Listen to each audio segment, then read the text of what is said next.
Live and in person. Live and in person, and happy as a clam to be here. All right, well, we've got a full moon coming. We do. We have a full moon coming. Moon's in Leo today, which I think is a great moon because all the energy is trying, so we get like a 2-day break. Because we're in the middle of Mercury retrograde, so we can all use a 2-day break when things actually go well, and in my case, things quit breaking, so I'm kind of happy about that. So I thought I'd go through, I thought I'd go through the where the full moon is going to be.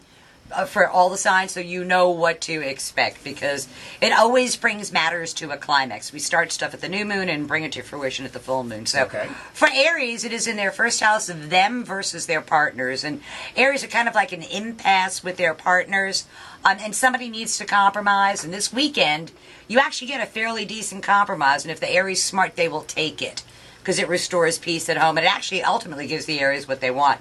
For Tauruses, this is the end of their 12th house transit. They've had a really rough time the last 3 or 4 weeks, and that stuff reaches a climax, so to speak, this week in between work and obligations. And the Taurus needs to realize that they need to put their wants and needs first rather than the needs of the partner they're in business with. This is not their romantic partner. This is a responsibility kind of thing, and the Taurus just needs to put their own issues ahead of it. For Geminis, it's a great full moon for them. They get to reach a long-standing hope, wish, goal, or objective. And love received, which is always a cool thing, because the focus is on their love life and romance and children and byproducts of love and creativity. For Cancer, it's a little bit harder with this moon, because the moon is in their 4th house of home, and they really need to dig deep and find their own peace inside themselves. They have been working really, really, really hard last 3-4 weeks or so, and they just need to sit down, take a break this weekend, and spend it with their families. Leo's all over the place. No rest for the weary for those guys. They've got places to go, contracts, negotiations, things to do, appearances. Their schedule is jam-packed for this weekend, and they get to do a lot of things, and they can nail down a pretty good agreement for themselves. They have to give a little and get a lot. For Virgos, it is in their 2nd house of money, and they're spending money like drunken sailors. Mars is in their 8th house, and they're spending money on anything that can break will is, what I've experienced. And so for them, that's as bad as it gets this weekend. After that, they can begin to rebuild their sorely depleted coffers. For Libras, this is directly in their 7th house of partners, as well as open enemies. And Libras are very, very nice as a rule, and people mistake their niceness for weakness. And this weekend, they find out just why Libra is called a cardinal sign, because they are finally going to say, this is about me. I'm tired of doing things for you, the partner, or you, the other person. I want somebody to do something for me. And so I think it's about time that they do that, because you can only bend so far.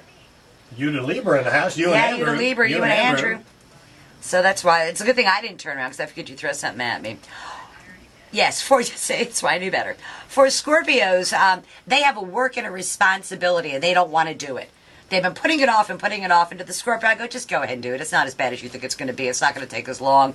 Just get into it, and it'll make everybody around you happy, and whoever it is that is crabbing at you to get it done will finally shut up.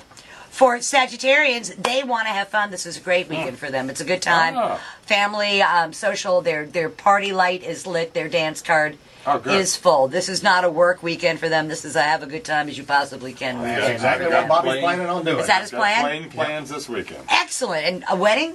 Oh, no, just playing. Family. Yeah, playing. That's exactly what Sag wants to do. For Capricorns, this is going to be in their 4th house of home. Their home structure has changed, and they need to remodel it, revamp it, accommodate it. If somebody's moved out, you need to, put your furniture back where it needs to go. But they are staying at home this weekend and dealing with home matters. For Aquarians, this is kind of interesting energy for them.